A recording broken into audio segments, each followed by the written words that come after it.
Hey, Dr. Jake here. So I just finished up my first ever 50k Ultramarathon in Moab, Utah. It was the Arches Ultra, super awesome event. It was 50 kilometers or 32 miles through Arches National Park. It was pretty cold, but beautiful. Our start temperature was 20 degrees and we finished, it was about 35 degrees. So, but it's very dry, so not humid like here in the Northwest.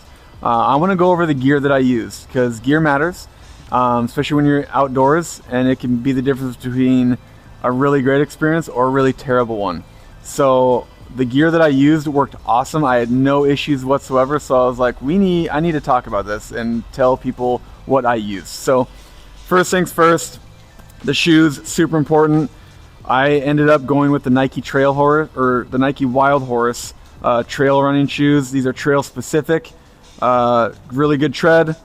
Breathes really well, fit my foot perfect, had no blisters, no anything, lots of good cushion. These were awesome. So the Nike Wild Horse were my go-tos for sure. Socks, I got this tip from a couple other ultra runners. I got these toe socks you can see here that have individual spots for your toes. Really great for reducing heat between the toes and getting blisters. These worked awesome. Again, no blisters, so I was fine. Super comfortable. Really loved them. So for layers, because it was cold, I wore these Nike Trail really lightweight kind of shell pants, but because it was a start temperature of 20 degrees, I needed to wear something underneath that. So what I wore was these merino wool 3/4 length full zip off pants underneath.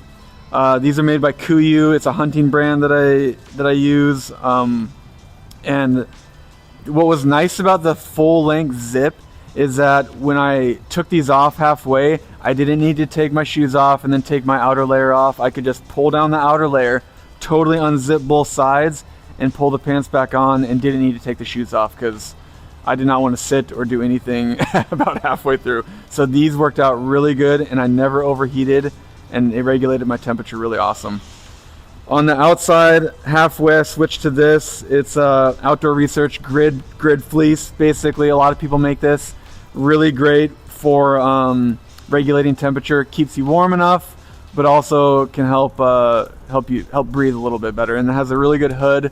So for a while, if it was cold, I just brought the hood up and it fit great. So that was what I wore on the outside here. For layers underneath this, again, I stuck with merino wool for all my base layers because it was cold, it was dry. I tend to run cold anyways, and so I needed something to keep me somewhat warm. This is by First Light. This is my favorite brand as far as when it comes to merino wool.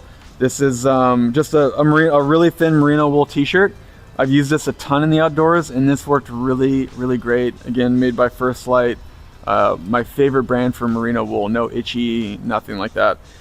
And then I was also recommended arm warmers from another runner of mine, a buddy of mine.